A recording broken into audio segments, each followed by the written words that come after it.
आज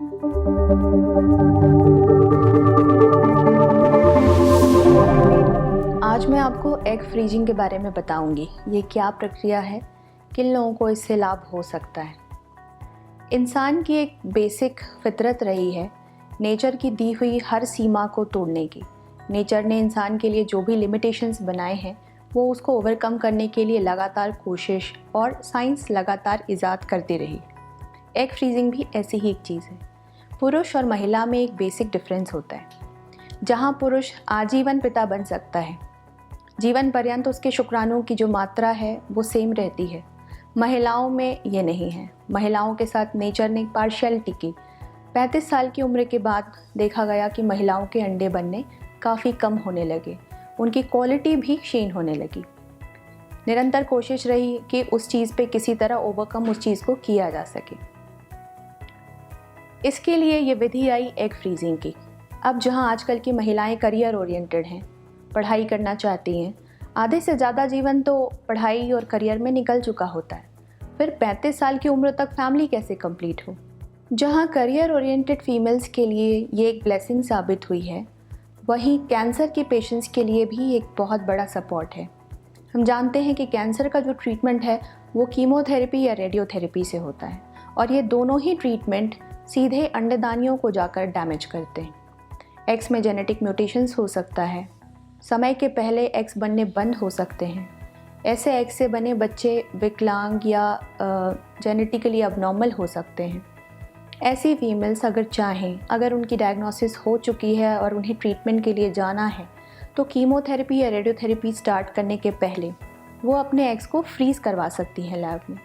एक बार उन्होंने अपना ट्रीटमेंट कंप्लीट कर लिया, एक बार उनकी डिज़ीज़ क्योर हो गई, तो इन अंडों की मदद से वो बाद में कभी भी माँ बन सकती हैं।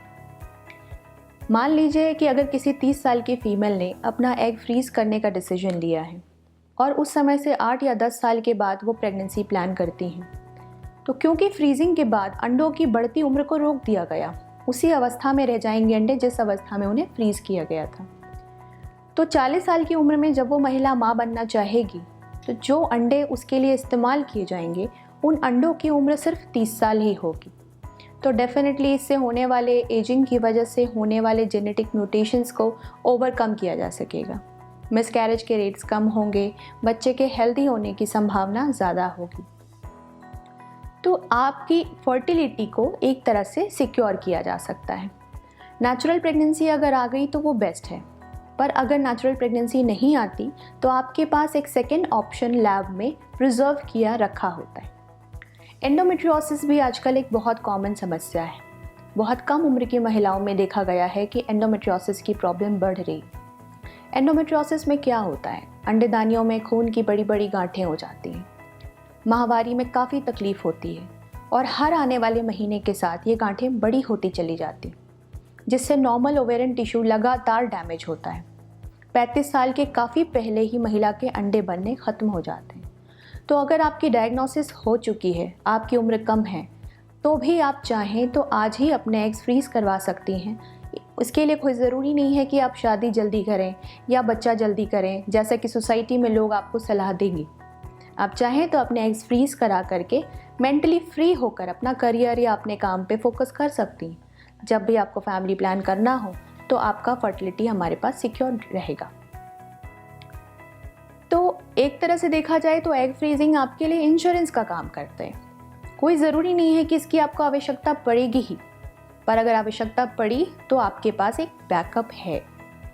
एग फ्रीजिंग में हम महिला के शरीर से अंडों को बाहर निकालते हैं। कुछ इंजेक्शंस द्वारा उन्हें थोड़ा बड़ा किया जाता है, अल्ट्रासाउंड से उन्हें बाहर निकाला जाता है एक पतली सुई की मदद से, वैक्यूम से खींचकर। इन अंडों को -196 डिग्री सेंटीग्रेड पे, जो कि बहुत नॉर्मल तापमान से बहुत कम होता है, उसमें लैब में फ्रीज़ करके सेफली रखा जा सकता है काफ़ी सालों तक। जब फैमिली प्लान करना हो तो इन अंडों को वापस थौ करके निकाला जाएगा, आपके पति के शुक्राणु से इन्हें फर्टिलाइज़ किया जाएगा और जो बच्चा बनेगा उसे आपके यूट्रस में रखा जाएगा।